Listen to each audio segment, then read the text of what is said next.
Ha! Did you finally lose hope and decide to pull any card? Not quite. I have my hope right here in my hand. The card I pulled is Vilantor! No way! It's Vilantor! You're saying you performed a miracle?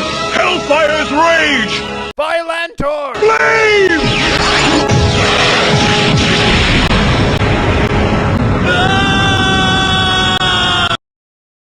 Hey everybody, this is Kohdok here, and no sooner does Target get Wave 2, but then they turn around and smack us right in the face with Wave 3! That's right, Wave 3 is already out in Texas. Well, today I have 3 more of the Bakugan from Wave 3. One of them is a repeat, but I'll explain why in a minute. The 3 I've already gone over are Blindhalt, Contester, and Rubinoid, and those have all been released in Wave 3. These are the other ones I could find. We have the Lobster Bakugan Lythirius, who's one of the 12 orders. We have, of course, Vilantor's partner Plitheon, which a lot of people have already been bugging me about, like the nanosecond it came out. We have Shun's partner Hawktor, which means this is the final partner that's been released. And we have Contester. Well, I've already gone over Contester, but what makes this one interesting is, as you can see, it's a Target exclusive. It is Crimson and Pearl, and as you'll see, it is actually Chaos. Target has finally started putting out Crimson and Pearl Bakugan and attributes other than Pyrus. I saw a Ventus and a Subterra over there. There's probably more that people have already picked up, but I was able to get the Chaos one. Let's see how this one compares with the one that's already been released. Anyway, let's get all these open. Alright, first up we have the Offmost Bakugan Lythirius. This is one of the 12 orders. He is Stoica's Bakugan. I'm pretty sure it's a he. So far we've had no female Bakugan this season. Its opening mechanism is kind of a combination of Aviors and Daraks. It's got a head like Avior, but it's got the claws that open out like Darak's wings, and the tail that opens up like Darak's tail.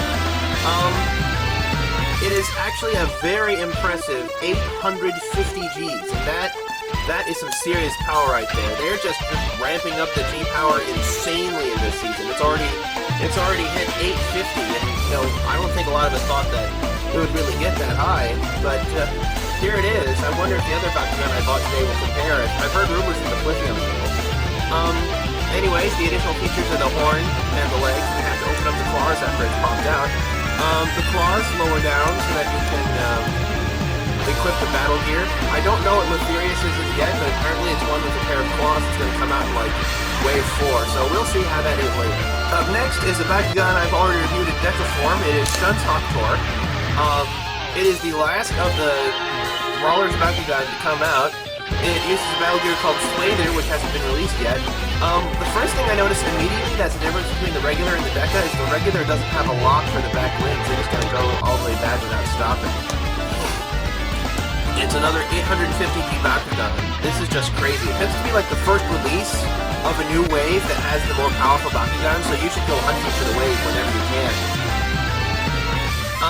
I've already gone over this Bakugan a lot, but it's got the additional feet. It's got the wings don't have a feature anymore. They just go straight back, so you can put the battle gear on straight out of the box. And that's Hawktor. Up next. Up next, of course, we have Plitheon, saving the best new Bakugan for last. A lot of people have already been bugging me about this Bakugan, like the nanosecond it came out. As we all know, it is Vilantor's partner, and had a very impressive showing in the show. We're just going to have to see what happens next. Maybe something happens in 14 or 15 to it finally. Anyway, Plitheon is probably one of the more intricate Bakugan that I've seen. It's got a lot of details to it. It's part of the Bakugan Metallic series, as you can tell from the feet and the fins on the top of its head. The fins on the top of its head are actually spring-loaded, so they open automatically when the Bakugan is open. It also has some fold-out winglets here, and some extra wings at the bottom along with the feet. It's just a load of fun. It is 840 Gs, and that is why people have been bothering me about it. It's 10 points more than the others, though. Oh well, that's Chaos Standard. Back when the Standard became, 780 or 800, it was down at 770, and it jumped up to 800 pretty quick thanks to the Helix Dragonoid in the box, but, well, I'm still going to be using that Helix, but now I can use this Plitheon as well in place of my Krakens that I already have. Rest assured, I'm going to do an Arnott review later. There's a battle pack which contains a Chaos Mystic Chancer that I want to use. By the way, all these 850G powers instead of 840Gs. These are making all those dice throwers that were so recently released, they're already obsolete. So it's just crazy. And finally, we have our Crimson and Pearl contestant. As you can see, it is indeed the Chaos attribute in this Crimson and Pearl. They're finally putting out more that are like this. It's interesting. I saw like a Subterra Helix Dragonoid, and I think they had an Aqua's Crimson and Pearl Lythirius. Anyway, other than that, it's pretty much the same as the ordinary contester. 800 Gs, though I don't know why it's printed in black ink. It's not very easy to see on this red paint, or this red plastic. Now, I'm not entirely sure if this thing is Crimson and Pearl or not, because it doesn't have that shiny paint from last time. But, I'm going to count it as such. 800 Gs makes it very tempting to use in place of, like, Plitheon or something, unless Plitheon comes out with, like, a stat double card. So, anyway, that is the 4 Bakugan I'm going to be reviewing today. We had Lythirius, Hawktor, Crimson and Pearl Contester, and finally, Plitheon. That means Wave 3 is out in Texas, it's out at Target, and the Crimson and Pearls are a respectable power yet again.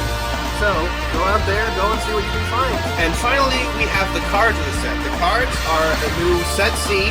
They use green text as opposed to the normal red or the blue that we saw in Set D. I guess they're just going to be changing it every time. We have Step Up G Power, Power Level 1, increases all stats of Chaos, Darkus, and Ventus by 80. We have Erosion, which is a Ventus card, but also locks down your opponent from using any gold battle gear. That might be useful if they have some other ones that lock down like copper gear and stuff. Now, I don't use any gold gear, so I'm not scared of this card. We have Exploding Gear, which destroys a Power Level 2, has a picture of red on it, destroys a battle gear with G power more than 70 points, and causes your opponent to actually lose that number. So this is an interesting counter card, which I think will have some popularity to it. We have Dark Drop, which can prevent a Bakugan from evolving with a coin flip and prevent it from evolving like ever. We have Pebbles, which is a high-power Darkus card. We have Golden Axe, which is a gold gear, provides their G-power an additional time, high on Ventus. We have Fire Dodge, which is the Bakugan with the lowest G-power wins this battle, with an extremely low Chaos number.